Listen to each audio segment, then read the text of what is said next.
हमको फॉर्म दे रहे श्री पेडणेकरांना अखेरीस उमेदवारी मिळालेली आहे। वॉर्ड क्रमांक 199 मधनं त्यांना उमेदवारी घोषित होती। यानंतर थेट आपण छत्रपती संभाजीनगरमध्ये जाऊयात, कारण संजय शिरसाट यांच्या घराबाहेर प्रचंड मोठं नाराजी नाट्य पाहायला मिळतंय। शिवसेनेचे माजी प्रमुख राजेंद्र जंजाळ हे नाराज आहेत आणि ते समर्थकांसह पालकमंत्र्यांच्या घराकडे निघालेले आहेत।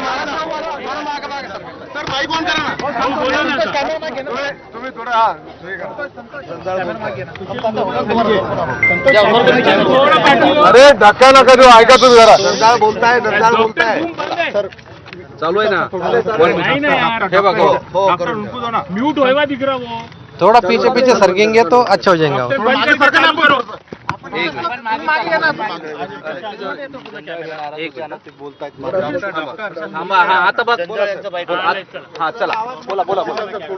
आम्ही पालकमंत्री साहेबाला जी मुख्य समन्वय समिती आहे त्याचे प्रमुख म्हणून सांगायला आलो की शिवाजीनगर वार्ड की ज्या वार्डाने संजय शिरसाट साहेबांवर भरभरून प्रेम केलं, पूर्ण आजपर्यंतच्या त्यांच्या निवडणुकीचा इतिहास जर बघितला तर सगळ्यात जास्त मतदान जर त्यांना झालं असेल ते शिवाजीनगर वार्डातून झालेलं आहे।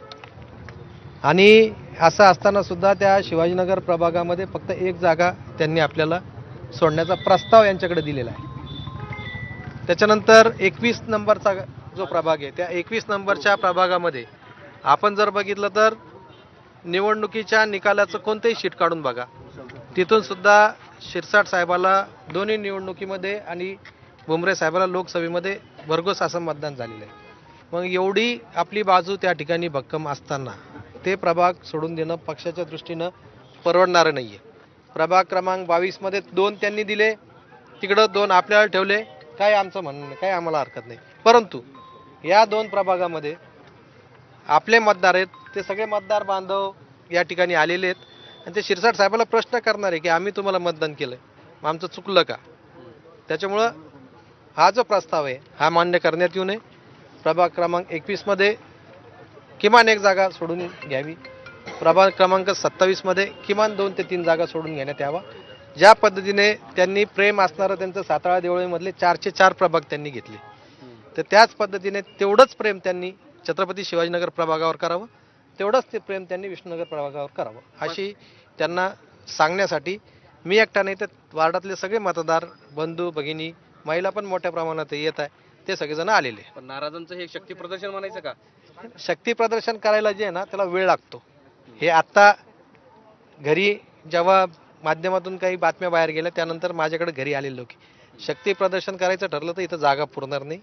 तुमच्याकडे भुमरे आणि आमदार जयस्वाल पण येऊन गेले, काय बोलणं झालं? ते येऊन गेले, त्यांचं पण म्हणणं हेच होतं की आपण विनंती करू शिंदे साहेबाला, आपण बोलू आणि याच्यातून कुठंतरी मार्ग निघतो का यासाठी प्रयत्न करू। परंतु जोपर्यंत यांच्या कानावर मला नाही वाटत की शिरसाट साहेबांनी कदाचित या बूथवर झालेलं मतदान बघितलं असतं, म्हणून ते हा प्रस्ताव कदाचित मान्य केला नाही असं म्हणतात, पण तो मान्य करू नये हेच आम्ही सांगायला या ठिकाणी आले। तुम्ही स्वतः जिल्हा प्रमुख आहात, जिल्हा प्रमुख असताना सगळ्या प्रक्रियेमध्ये तुम्ही होतात, मग तरी पण मी कालपर्यंत त्या प्रक्रियेत होतो, कालपासून त्या प्रक्रियेत मी नाहीये। कदाचित त्यांना या जागा भारतीय जनता पार्टीला सोडून द्यायच्या होत्या म्हणून त्या प्रक्रियेतून मला बाजूला ठेवण्यात आले। तुम्ही मागे सारखं इकडे इकडे इकडे आता त्यांच्याशी काय बोलणार आहात? आता त्यांच्याचं काय म्हणताय? तुम्ही मागे सारखं आता त्यांच्याशी काय बोलणार आहात? प्रश्न आहे। संभाजीनगरमध्ये प्रचंड मोठी नाराजी एकनाथ शिंदेच्या शिवसेनेमध्ये पाहायला मिळते।